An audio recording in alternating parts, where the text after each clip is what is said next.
que era sobre inovação, na agência Unesp de inovação, né, que nós temos na Barra Funda, e foi muito interessante, porque esses conceitos hoje a gente fala e vai meio tudo, né?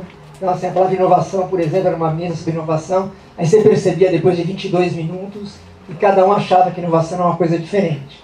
Então tem palavras meio mágicas, né? Globalização é uma palavra meio mágica, né? Você junta pessoas para falar e cada um acha que é uma coisa diferente.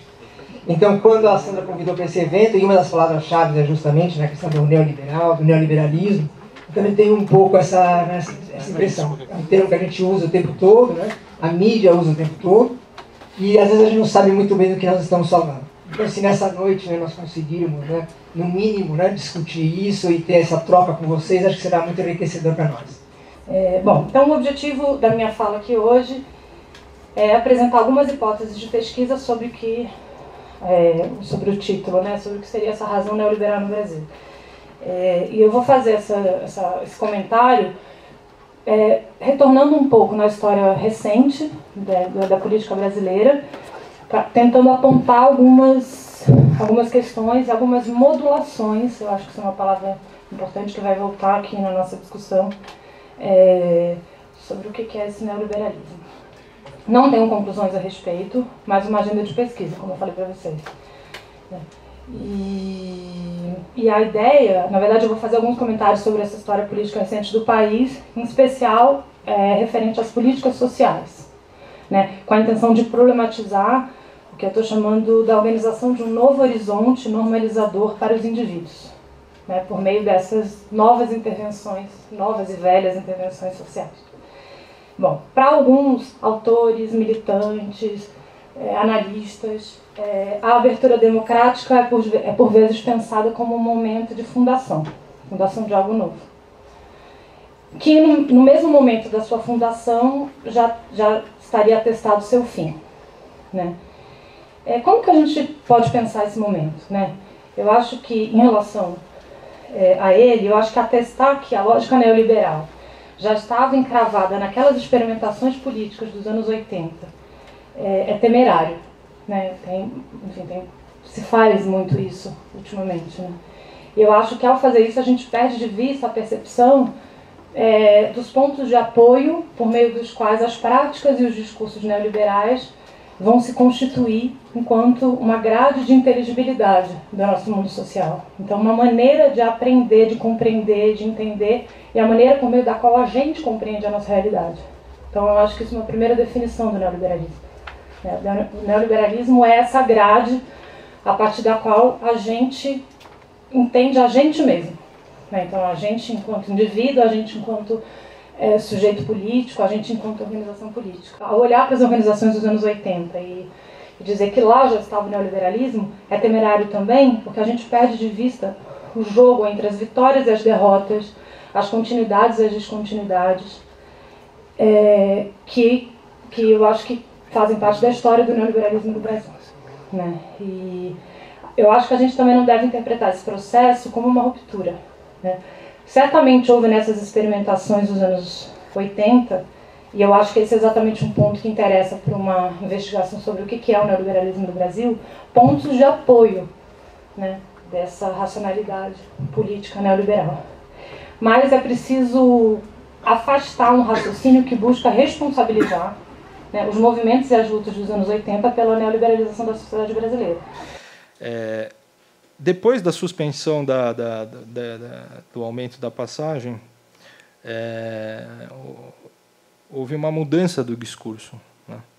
Autonomista, o MPL se viu obrigado a se debruçar sobre questões mais amplas, porque ele não se retirou, não dá para se retirar, afinal, agora conseguimos, vamos embora, não.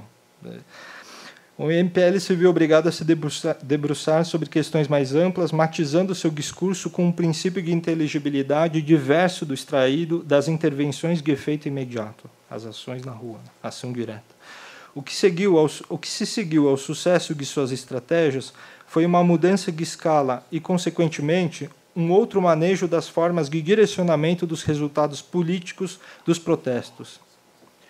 Daí a ideia de manejo ao invés de manipulação, né, das massas. Incitar as massas, vetorizando suas forças e não conscientizá-las, significando sua existência. Por isso, também, quando convidado pela Presidência da República a uma reunião em meio à crise, o MPL não tenha se disposto a levantar demandas, representar os interesses do povo. Lançou-se antes a pautar as questões, eles falavam muito, pautar as questões, colocar-se entre o poder e as massas, como uma espécie de catalisador de problemas, de incitação, de incitação, de estímulo das questões.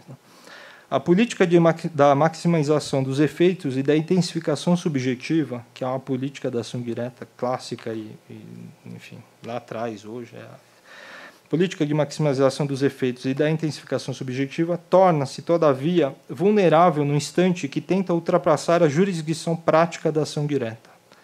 Se no início a meta era evitar a elevação da tarifa, após sua suspensão, o discurso do MPL ampliou a pauta, enunciando-a de modo inteiramente diferente. Tratava-se agora de promover o debate a respeito de qual, afinal de contas, é o modelo de cidade que queremos. A defesa da gestão paritária entre usuários e trabalhadores do setor de transporte, ao lado da criação de comitês populares, começou a marcar, então, a tônica de seu discurso. Nessa vinculação entre ação direta e problematização mais abrangente, que diz respeito, é muito mais próxima do paradigma da área social, então é uma vinculação que não exclui o diálogo com instâncias governamentais, há um inegável despojamento das versões mais puristas do espectro autonomista. Entre experts e antigos ativistas dos movimentos antiglobalização dos anos 1990, houve quem atribuísse a essa continuidade consciente entre meios e fins o legado positivo dos protestos. Eu cito um desses experts, a fértil conjugação do processo e resultado na luta contra o aumento. Esse era o ponto, né, essa, vamos dizer assim, essa astúcia, esse saber, essa astúcia entre meios e fins ou entre processo e resultado. Sobre esse ponto, nenhum comentário adicional ao que já foi possível saber a respeito das aporias inscritas na política, feita a partir dos dispositivos participativos inventados e aprimorados após 1988, entre os quais os conselhos paritários de direitos e tantos outros dispositivos que acompanharam nesse momento. A generalização da forma jurídica tem mostrado os limites do raciocínio político calcado no engajamento em defesa dos direitos. Nada sugere que a imensa energia social desencadeada pelas jornadas de junho possa, finalmente, ser capturada para a criação de uma institucionalidade popular na administração pública, na real democratização do Estado. Hoje a gente está vendo outra coisa, mas a gente conversa sobre isso. Pode ser sempre pior. Não? Pode ser sempre pior. Assim foi e tem sido a orientação prática e ideológica da militância por um direito social justo e igualitário. Contudo, também nada autoriza que se recuse a existência de um processo de mobilização social marcado pela emergência de uma outra combinação e redirecionamento de estratégias confluentes, acumuladas ao longo dos anos de redemocratização do país. Que essa emergência pareça indicar afinidades íntimas com a racionalidade neoliberal, ela, todavia, em nada pode impedir uma invenção política verdadeiramente transgressiva, apoiada na intensidade subjetiva dos efeitos de massa. Que acha que neoliberalismo é simplesmente política econômica, que é o oposto do neo-keynesianismo, do keynesianismo, que significa macroeconomia e, portanto, significa privatização, desregulamentação, abertura comercial e por aí vai. São essas trivialidades que passam a ser entendidas por neoliberalismo. E, portanto, se desarma. No caso, hoje, por exemplo, se desarma hoje não, nesses últimos 12 anos de governos ditos pós-neoliberais, a dicotomia neodesenvolvimentismo e neoliberalismo. Então, como se fosse a escolha, fosse agora um conflito, uma guerra de titãs entre neodesenvolvimentistas e neoliberais. O que pesquisas como essas sobre essa racionalidade política chamada neoliberalismo, que não é o sinônimo de capitalismo, como disse muito bem o Newton, desarmam esse jogo de aparências, esse fla-flu aberrante, que não diz absolutamente nada, absolutamente nada. Por exemplo, não é que eu não quero fulanizar, mas um ministro da Educação neoliberal ou neodesenvolvimentista que está assumindo é um dos principais... Não é idealizador, nem seria uma injustiça, não é isso.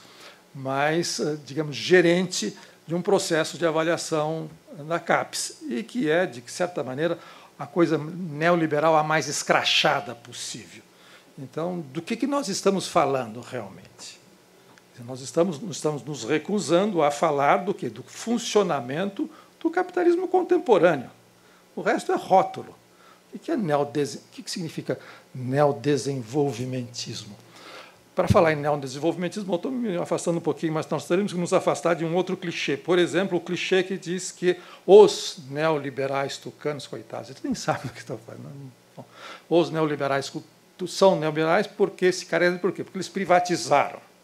Ora, existem economistas que são, digamos assim, mainstream, que estão publicando livros para mostrar que, com essas famosas privatizações, a presença do Estado se intensificou e se constitui um novo tipo de capitalismo do Brasil posterior ao colapso do nosso falecido desenvolvimentismo, que não vai voltar mais. Não tem cabimento. É como se eu dissesse que as sociedades ou as economias asiáticas, que são desenvolvimentistas na acepção americana, não são neoliberais. É claro que o capitalismo está funcionando a pleno vapor. A pleno vapor, inclusive na China. E a China se tem Estado, é na China. E esses tipos de subjetivações é justamente o esforço para que isso ocorra na China.